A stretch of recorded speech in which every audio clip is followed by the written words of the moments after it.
Hello and welcome to my channel, A Phenomenal English with Shuman. I'm Shuman, your confidence coach. So, आज का हमारा जो lesson है वो ग्रामर का एक बहुत ही important topic non finite verb के ऊपर है। तो मैं दोस्तों बता दूं कि नॉन फाइनाइट वर्ब पहले होता क्या है। एक तो देखो फाइनाइट वर्ब क्या है, मैं पहले वो बता दूं। अगर आपकी सेंटेंस में कोई एक्शन वर्ड यूज़ करते हो, मान लो कि मैंने एक एक्शन वर्ड यूज़ कर लिया, चलो मैंने कह दिया कि आई लव टी, मुझे चाय पसंद है। अभी लव क्या है, लव होगा फाइनाइट वर्ब। क्यों होगा फाइनाइट वर्ब? क्योंकि लव का जो टेंस है, राइट, तो वो चेंज हो सकता है। क्योंकि मैं प्रेजेंट में आई लव टी कहूँगा, पास्ट में आई लव्ड टी कहूँगा और फ्यूचर में आई विल लव टी कहूँगा, है ना। तो इसीलिए जिस भी वर्ब का टेंस चेंज हो सकता है उसे हम फाइनाइट वर्ब कहते हैं। अभी नॉन फाइनाइट क्या है, इसका मतलब बिल्कुल उल्टा, जिसका टेंस चेंज नहीं हो सकता, राइट। जिसका टेंस बिल्कुल भी चेंज नहीं हो सकता। हाँ, वर्ब फॉर्म तो वो रहेगा ही, पर उसका कोई टेंस का फॉर्म का चेंज नहीं होगा। सो उसे तब हम नॉन फाइनाइट कहेंगे। तो मान लो कि मैंने कहा कि आई love to watch movies। ठीक है, I love to watch movies. So अब अभी अगर मैं कहूँ कि I love to watch movies, अब इसमें वर्ब क्या है? हाँ, इसमें वर्ब है लव, और वॉच भी तो है वर्ब फॉर्म। पर जो लव है वो है हमारा फाइनाइट वर्ब। क्यों है फाइनाइट वर्ब? क्योंकि इसका टेंस चेंज हो सकता है। आई लव, आई लव्ड हो सकता है, आई विल लव हो सकता है, कोई भी टेंस में ले जाओ हो सकता है। पर ये जो टू वॉच वाला पार्ट है, ये वॉच, मैं रेड से लिख दूँ, शायद समझ में नहीं आ रहा होगा। वॉच, ये जो वॉच वाला पार्ट है, इसे हम नहीं कह सकते कि ये फाइनाइट वर्ब है। क्यों नहीं कह सकते? क्योंकि इसका टेंस का जो चेंजेस कभी नहीं होगा, राइट। आप फ्यूचर में कह लो I will love to watch, आप पास्ट में कह लो आई लव टू वॉच, हर एक टेंस में ये जो है सेम ही रहेगा। इसके टेंस का कोई चेंज नहीं हो रहा है, तो इसे हम क्या कहेंगे? Non finite verb, right, non finite. So आज का हमारा जो लेसन है इसी नॉन फाइनाइट के टाइप्स के ऊपर है, राइट। नॉन फाइनाइट वर्ब तो ये तो मैंने कह दिया कि हाँ ये नॉन फाइनाइट होगा, पर नॉन फाइनाइट के भी बहुत सारे टाइप्स होते हैं। बहुत सारे तो नहीं, खैर तीन टाइप्स होते ही है, पर थोड़ा डिटेलिंग में हमें जानना है वो सारे चीज़। तो आज का जो लेसन है वो, आप स्कूल में हो, कॉलेज में हो, आप बेहतर इंग्लिश बोलना चाहते हो, ये लेसन आपके लिए बहुत इंपॉर्टेंट है। क्योंकि ये जो नॉन फाइनाइट वर्ब के जो यूजेस हैं वो इंग्लिश स्पीकिंग और राइटिंग में बहुत मायने रखता है, बहुत सारे चीज़ों में ये इस्तेमाल होता है। तो आज हम नॉन फाइनाइट के एक ही टाइप के ऊपर ज़्यादा जोर देंगे, वो है इन्फिनेटिव, राइट। आज हम कौन सी चीज़ को बहुत जोर दे के सीखेंगे? वो है इन्फिनेटिव, है ना, this one. So let's move into the thing. So देखो, इन्फिनेटिव स्टार्ट करने से पहले कुछ लिखा हुआ है स्क्रीन में, हम पढ़ लेते हैं। क्या है? Dear diary. तो ये जो गर्ल है, ये जो लड़की है, वो क्या कर रही है? एक डायरी में कुछ लिख रही है। क्या लिख रही है? I was so happy today. So आज वो बहुत खुश थी because I overcame my fear of speaking in front of the class. My friend Emily was very helpful because she helped me realize that standing and speaking in front of others was not a big deal. After the class was over, Emily had me stand on a desk. Then she made me give my speech over and over until I became comfortable in front of her. She convinced me to speak confidently with a loud voice, and she also forced me to stand up straight while speaking. I'm so grateful for all of her help. तो देखो, इसमें जो लिख रही है उसमें verb जो है हम पहले उसे अंडरलाइन कर लेते हैं। वॉज हो गया, ओवरकेम हो गया, स्पीकिंग हो गया, कोई भी वर्ब फॉर्म दिखे उसे अंडरलाइन करना है, ठीक है, ऐसे। और कुछ है इन्फिनाइट, यही जो दिक्कत है। इनमें से कुछ है फाइनाइट और कुछ है इन्फिनाइट, है ना। सो हमें वो ही डिफ्रेंशिएट करना है, सेपरेट करना है कि कौन फाइनाइट है, कौन इन्फिनाइट है।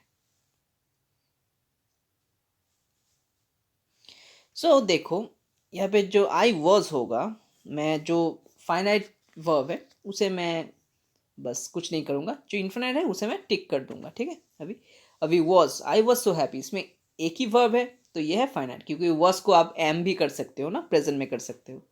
उसके बाद ओवरकेम, ओवरकेम भी आप प्रेजेंट में कर सकते हो, पर ये जो ऑफ स्पीकिंग, स्पीकिंग लिखा है इसे आप कुछ नहीं कर सकते किसी भी टेंस में, ये ऐसे ही बैठेगा सेंटेंस में। तो ये वाला हो गया नॉन फाइनाइट। फिर उसके बाद है रियलाइज, ये वाला, ये जो रियलाइज है ना, राइट, मैं ये वाला इंक यूज़ करता हूँ, रियलाइज ये वाला हो गया, दैट स्टैंडिंग हो गया, स्पीकिंग हो गया। ये जो सारे चीज़ है मैं अंडरलाइन करूँगा, ये है सारे ही हमारे नॉन फाइनाइट, राइट। सो ये जो नॉन फाइनाइट वर्ब्स हैं, अभी इसी में डिफरेंट टाइप्स ऑफ वर्ब्स दिखेंगे। किसी के आगे टू लिखा होगा मिलेगा, किसी के साथ आईएनजी जुड़ा हुआ मिलेगा, है ना। तो इसी के साथ हम समझ सकते हैं कि बहुत टाइप हो सकते हैं इसके, ऐसा नहीं कि एक ही टाइप का नॉन फाइनाइट है, बहुत सारे हो सकते हैं। अभी इनमें से जो भी टू लिखा होगा, जिसके साथ भी टू लिखा होगा, वो सारे नॉन फाइनाइट वर्ब्स होंगे हमारे इन्फिनेटिव। पहले टू लिखा होना चाहिए, या फिर कुछ नहीं लिखा होना चाहिए। कभी कभी ऐसा हो सकता है कि टू भी नहीं लिखा हो, बस एक वर्ब रहे, बस आईएनजी भी नहीं होगा। जैसे एक मैं दिखा दूँ कौन सा वाला टू के साथ होगा। एक हमारे पास है, ये देखो, stand up, to stand up, है ना। मैं अगर थोड़ा क्लियर कर दूँ ये चीज़, ये देखो क्या लिखा गया था इसमें, इसमें लिखा गया था कि टू स्टैंड अप। तो अभी ये जो टू स्टैंड अप हो गया, ये टू स्टैंड अप क्या है, इन्फिनेटिव है। जिस वर्ब के भी आगे अगर कोई वर्ब फॉर्म के पहले टू दिख जाए सेंटेंस में, और वो मेन वर्ब, तो तब वो रहेगा नहीं। अगर जो मेन वर्ब नहीं रहा, नॉन फाइनाइट हो गया, तो तब उसे क्या कहा जाएगा, उसे हम कहेंगे इन्फिनेटिव, राइट। याद रखना है हमें, इन्फिनेटिव, है ना, इन्फिनेटिव। अभी इन्फिनेटिव तो हमने सीख ली कि पहले टू लिखा होगा। अभी कभी कभी क्या है, टू नहीं लिखा हो तब भी हो सकता है, जैसे ये वाला देखो, हैड मी स्टैंड, ये वाला, शी हैड मी स्टैंड। अगर किसी की वर्ब के पहले ऐसे टू ना लिखा हो, मतलब लगे कि वो तो ऐसे ही बैठा है, मतलब नॉन फनाइट है, पर उसके पहले टू भी नहीं है और साथ आईएनजी भी नहीं है, राइट, कुछ नहीं है, बस वो वर्ब बिठा गया। हैड मी स्टैंड मतलब उसने मुझे खड़ा करवाया, राइट। वो जो इस लड़की की जो फ्रेंड है, उसने इसे खड़ा करवाया कि चलो तुम खड़े होके कुछ स्पीच दो। तो she had me stand, had हो गया मेन वर्ब, और ये वाला जो स्टैंड ऑन है वो हो गया हमारा क्या, इन्फिनेटिव। पर इस वाले इन्फिनेटिव को, जिसके पहले टू नहीं लिखा होगा, इस वाले इन्फिनेटिव को हम कहेंगे बेयर इन्फिनेटिव, राइट। अगर इन्फिनेटिव के पहले कुछ नहीं लिखा है तो उस वाले इन्फिनेटिव को हम कहेंगे बेयर इन्फिनेटिव। तो ये वाला जो स्टैंड ऑन है, हैड मी स्टैंड ऑन, ये वाला इन्फिनेटिव को हम क्या कहेंगे, बेयर इन्फिनेटिव। मैं थोड़ा स्पेलिंग लिख दूँ यहाँ पे, जस्ट अ सेकेंड, राइट। तो एक तो चीज़ है, अगर टू के साथ हो जाए, अगर पहले टू दिख जाए तो टू उसके साथ अगर वर्ब हो तो क्या कहेंगे, इन्फिनेटिव कहेंगे, इन्फिनेटिव। अगर विदाउट टू, विदाउट टू फिर भी नॉन फाइनाइट लगे, राइट, और आईएनजी भी साथ में नहीं है, तो उसका मतलब क्या होगा, बेयर, BARE, बेयर, उसके साथ इन्फिनेटिव, बेयर मतलब खाली, मतलब टू नहीं है इसलिए हम कहेंगे बेयर इन्फिनेटिव, ठीक है। सो टू नहीं है इसलिए बेयर, बेयर मतलब कि जो अगर कोई चीज़ नेकेड हो जाए, मतलब उसके सिवा, है ना, तो बेयर इन्फिनेटिव अगर विदाउट टू हुआ, राइट। ये बात याद रखना है। तो अब हम नेक्स्ट पार्ट में चले जाएंगे कि कैसे कैसे हमें ऐसे इन्फिनेटिव को समझना है, और कैसे हम इन्फिनेटिव को इस्तेमाल कर सके बोलने के समय या फिर ग्रामर में, है ना। सो एक यहाँ पे एक मज़ेदार चीज़ है, वो है कॉजेटिव वर्ब। सो अभी कॉजेटिव वर्ब क्या है? कभी कभी हमें जब बेयर इन्फिनेटिव मिलता है उसके पहले कॉजेटिव वर्ब भी मिल जाता है। कॉजेटिव वर्ब मतलब जो कोई चीज़ करवाता है। ऐसे अगर मैंने कहा कि तुमने मुझे मूवी दिखाया, हम्म तुमने मुझे एक मूवी दिखाया, तो मैं कैसे कहूँगा कि मैं तुम्हारे लिए मूवी देख सका, या फिर तुमने मुझे मूवी दिखाया, तो मैं कह सकता हूँ कि you you made me watch movie. You made me watch a movie, है ना? You made me watch. अभी ये जो वाला वाला वर्ब है, मेड, ए में डी, मेड। सो दिखाया क्या होगा? देखने से अगर आए तो वॉच होगा, वॉच से वो वर्ब आया। पर दिखाया, वॉच मतलब देखना, अब दिखाया तो क्या हो गया? हाँ, शो हो सकता है, पर मूवी को शो करना ऐसे हम बोलते नहीं है। तो बेहतर होगा कि हम मेड यूज करें, he made me watch, right? So इस तरीके के जो वर्ब्स होते हैं जो आपको अलाउ करे कुछ करने में, फोर्स करे कभी कभी कुछ करने में। ही मेड मी डू दैट मतलब किसी ने मुझे ऐसे ही जबरदस्ती कुछ करवाया, ये भी हो सकता है, right? He made me eat that thing, I didn't want to, मुझे पसंद नहीं था पर उसने मुझे ये जबरदस्ती मुझे खिलाया, है ना? ही made me eat that thing, right? तो एक तो फीड हो सकता है, फीड मतलब खिलाना, ठीक है, बट जबरदस्ती खिला रहा है तो मेड मी इट मतलब खाओ, खाना ही पड़ेगा, मतलब बंदूक लेके ये खा या फिर गोली खा, ऐसे, राइट? सो इसी तरीके का जो वर्ब है मेड, या फिर कभी कभी आस्क हो सकता है, लेट हो सकता है, हैव हो सकता है, इस सारे वर्ब्स को हम कॉजेटिव वर्ब कहते हैं। अभी जब इन्फिनेटिव मिलेगा तो इन्फिनेटिव के पहले तो टू होता है। जब बेयर इन्फिनेटिव मिलेगा, बेयर इन्फिनेटिव के पहले 100% तुम्हें पॉजिटिव वर्ब दिखेगा। जैसे ही made me stand on the road, वो लड़की कह रही थी ना, he she had me stand, she made me speak. तो ये वाले जो इन्फिनाइट वर्ब्स है, राइट, इन्फिनेटिव्स हैं, तो इसके पहले हमें ये मेड या फिर हैव व हैड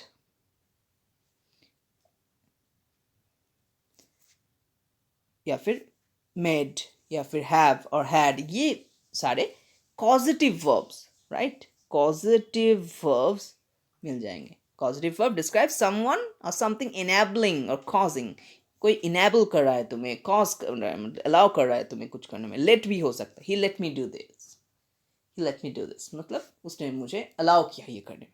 तो ये भी एक पॉजिटिव वर्ब है। तो बेयर इन्फिनेटिव के पहले क्या, कैसे हम समझेंगे बेयर इन्फिनेटिव? बेयर इन्फिनेटिव के पहले एक पॉजिटिव वर्ब रहेगा, और सिर्फ इन्फिनेटिव के पहले तो टू रहेगा, तो वो तो बहुत ज़्यादा इजी हो गया, है ना? तो ऐसे हम इन्फिनेटिव को परख लेंगे झट से। जैसे होता है ना कि टेस्ट खेलने लगे हो तुम, टेस्ट क्रिकेट में, जो जब बैट्समैन क्या करता है, बॉल को बॉलर के हाथ से ही पढ़ लेता है कि बॉल इन स्विंग होगा, आउट स्विंग होगा, सीधा रहेगा, सीम पे आएगा, क्रॉस सीम पे आएगा। क्योंकि अगर वो हाथ से नहीं पढ़ेगा तो जजमेंट में बहुत ज़्यादा लेट हो जाएगा। मानो कि उसने सोचा कि चलो एक आउट स्विंग होगा, तो उसने जजमेंट के लिए बैट उठा दिया, मतलब कोई शॉट ऑफर नहीं की, और मानो इन स्विंग होके ऑफ स्टंप को उड़ा ले गया, क्या होगा? आउट तो होगा और बेइज्जती अलग से है ना? काफ़ी काफ़ी बार क्रिकेट में हमें ऐसा सीन देखने को मिलता है कि बैट्समैन को पता ही नहीं था ऑफ स्टंप कहाँ है, बॉल कहाँ स्विंग हो रही है, तो उसने बैट उठा के बॉल को जाने देना चाहा, और बॉल तो गया पर विकेट लेते हुए गया।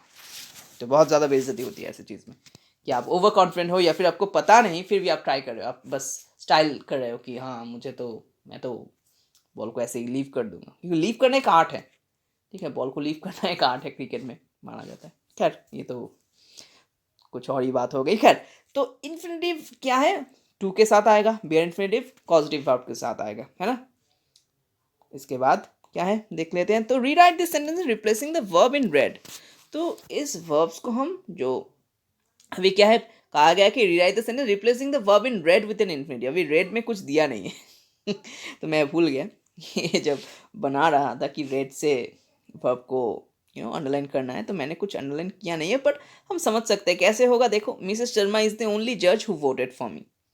अभी ये जो वोटेड पार्ट है, इसे हमको करना है। ये जो विन पार्ट है, ये जो कंप्लेन पार्ट है, ये जो हर्ट पार्ट है, ओके सॉरी। और इसके साथ ये जो सॉ पार्ट है, ये सारे जो वर्ब गिव पार्ट है, ये सारे जो मैं अंडरलाइन कर रहा हूँ अभी के अभी, वो वर्ब को तुम्हें बदलते हुए, इस सेंटेंस में ही बदलते हुए इन्फिनिटिव के माध्यम से लिखना है ना। It is said that mister Sharma will be the next, will be. अभी इसको हम कैसे करें? Mister Sharma is the only जज हु वोटेड फॉर मी। अभी वोटेड मतलब मिस्टर शर्मा ही एक मात्र जज थे जो मेरे लिए वोट किया जिन्होंने। तो हम कैसे करेंगे? हम कहेंगे कि mister Sharma is the only जज to vote for me, right. आप लोग अगर नोट करना चाहे पूरा नोट कीजिएगा, मैं बस यहाँ पे थोड़ा सा चेंज कर देता हूँ। Mister Sharma is the only जज, तो मैं इसे काट के जस्ट क्या लिख दूंगा, शी इज़ द ओनली जज टू वोट फॉर मी। हो गया ना, टेंस तो वही रहा पर शी इज़ द ओनली जज टू वोट फॉर मी, मतलब वो वही एकमात्र जज है जिन्होंने मेरे लिए वोट किया। तो मैं इन्फिनिटिव के माध्यम से इस बात को बोले, थोड़ा सेंटेंस भी शॉर्ट हो गया, राइट। और ये किसका टेक्निक है? अगर आप इन्फिनिटिव यूज़ करते हो, ये सिंपल सेंटेंस बनाने की टेक्निक है। कभी मैं सिंपल सेंटेंस होता क्या है डिटेल्स में बताऊंगा मेरा नेक्स्ट वीडियो में शायद। तो सिंपल सेंटेंस में हम क्या करते हैं, एक ही इंपॉर्टेंट मतलब एक ही फाइनाइट वर्ब यूज़ करते हैं। यहाँ पे एक फाइनाइट वर्ब ऑलरेडी है, वो है इज़, है ना। तो इज़ के रहते हुए मैं और कोई फाइनाइट वर्ब नहीं यूज़ कर सकता, इसलिए मैंने इन्फिनिटिव यूज़ किया, सिंपल सेंटेंस किया। तो कभी अगर ग्रामर में दिखाई दे कि सिंपल सेंटेंस करना है, तो ये इन्फिनिटिव बहुत ही एक हैंडी ट्रिक हो सकता है कभी कभी, हर वक्त नहीं, क्योंकि और भी काफ़ी सारे ट्रिक्स है सिंपल सेंटेंस बनाने के लिए, पर ये जो इन्फिनिटिव है बहुत ही एक सहज सरल ट्रिक है, बहुत ही सस्ता टिकाऊ जिसे कहते हैं। सो इसके बाद क्या है, number 2, we all hope that we would win the tournament. तो अभी वुड विन, हमने होप किया कि हम टूर्नामेंट जीत जाएंगे, तो क्या कहेंगे, we all hope to win the tournament. सिर्फ उस वर्ब के पहले टू बिठाना है, बस हो गया काम, राइट। तो कैसे लिखेंगे, सिंपली हम कर देंगे ऐसे, वी ऑल होप्ड, ये दैट वाला जो पार्ट है दैट वी वुड, उसका कोई काम नहीं है यहाँ पे, तो उसके ऊपर हम क्या लिख देंगे, टू लिख देंगे। आप लोग पूरा नोट कीजिएगा, right. We all hope to win the tournament, हो गया। They were wondering whom they should complain, they were wondering whom to complain, so they should go, हम फिर से क्रॉस करके, बस कंप्लेन हमारा वर्ब है, कंप्लेन के पहले हम अगर टू लिख देते हैं तो वो क्या हो जाएगा, वो एक इन्फिनिटिव हो जाएगा। सो दे वर वंडरिंग मतलब किसे कंप्लेन करना है, पावर कट के बारे में पता नहीं था, दे were wondering whom to complain. इसके बाद नंबर 4 और भी ज़्यादा easy, I was very dilated when I heard the news. मुझे बहुत अच्छा लगा कि जब मैंने न्यूज़ सुना कि उसके तुम्हें एक नया जॉब मिल गया है। तो इस हर्ड के पहले भी हम वैसे ही करेंगे, टू हियर। अभी क्या है, हर्ड हम नहीं लिख सकते, ये बात याद रखना। कभी भी अगर इन्फिनिटिव बिठाना हो, इन्फिनिटिव बिठाने पर हम क्या लिखते हैं, टू लिखते हैं। अभी जो वर्ब है उसको चेक करना कि वो प्रेजेंट फॉर्म में है या नहीं। अगर प्रेजेंट फॉर्म में नहीं है तो प्रेजेंट फॉर्म लिख दो, हर्ड प्रेजेंट फॉर्म नहीं है, पास्ट फॉर्म है ना। तो I was very delighted to hear the news, ये जो वाला डी है ये हम नहीं लिख सकते, मतलब प्रेजेंट हो गया। मैं थोड़ा नीचे लिख दूँ, शायद परेशानी हो सकती है, मैं यहाँ पे लिखता हूँ। सो आई वॉज डिलाइटेड जो है वो तो है ही, उसके बाद क्या लिखेंगे हम, उसके बाद लिखेंगे टू हियर द, जो भी है इसके बाद, the news and all. Number 5, I was very upset when I saw, I was very upset to see, I was very upset, ये सॉ को हम क्या कर देंगे, व्हेन आई का कोई मतलब नहीं है, नहीं चाहिए। आई वॉज वेरी अपसेट लिखेंगे, फिर क्या लिखेंगे, टू सी, उसके बाद जो भी है वो है ना। क्योंकि सॉ हर्ड ये सारे पास्ट टेंस में थे, तो हमने क्या किया, बस उसे प्रेजेंट फॉर्म में कन्वर्ट कर दिया, उसके पहले टू बिठा दिया, हो गया infinitive.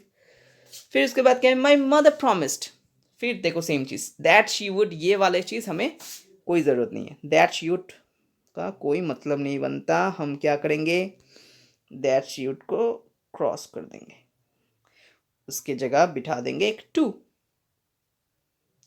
That my mother promise to give me a guitar, हो गया काम। Number 7, he was the one who offered us help when we shifted. He was the one to offer us help. Same cheese, offered past में था, तो हम क्या करेंगे, हम बस टू ऑफर लिख देंगे, है ना, he was the one two offer, इसके बाद जो भी है सो है। And it is said that mister Sharma, ये वाला थोड़ा ट्रिकी है, ये कहा जाता है कि मिस्टर शर्मा हमारे नेक्स्ट प्रिंसिपल बनेंगे। सो मिस्टर शर्मा को हम पहले ले जाएंगे, ये वाला मैं कंप्लीटली मुझे लिखना है क्योंकि ये थोड़ा ट्रिकी होगा। कैसे हमें लिखना है, देखो, mister Sharma, mister Sharma is said to be, इसके बाद जो भी है, is said to be the next principal, the next, उसके बाद प्रिंसिपल जो भी है लिख देना, ठीक है। Mister Sharma is said to be the next principal, ये क्यों हुआ कि मिस्टर शर्मा को कहा जाता है कि वो मिस्टर शर्मा प्रिंसिपल बनेंगे, तो it is said to be को हम चेंज कर देते हैं, इट इज सेड दैट, तो उसको चेंज करके mister Sharma is said to be हो गया। वो बनेंगे, विल बी था ना मिस्टर शर्मा के बाद, तो उसको हमने थोड़ा एक ट्रिक लगाना पड़ा। अभी मैथ्स में भी तो कभी कभी स्ट्रेट फार्मूला हम अप्लाई नहीं कर सकते ना, फार्मूला अप्लाई करने से पहले कुछ चेंजेस हमें करना होता है कभी कभी, तो ऐसे ही थोड़ा इंग्लिश में भी ऐसे ही ग्रामर में ट्रिक होता है ना, तभी तो मज़ा है ग्रामर करने में।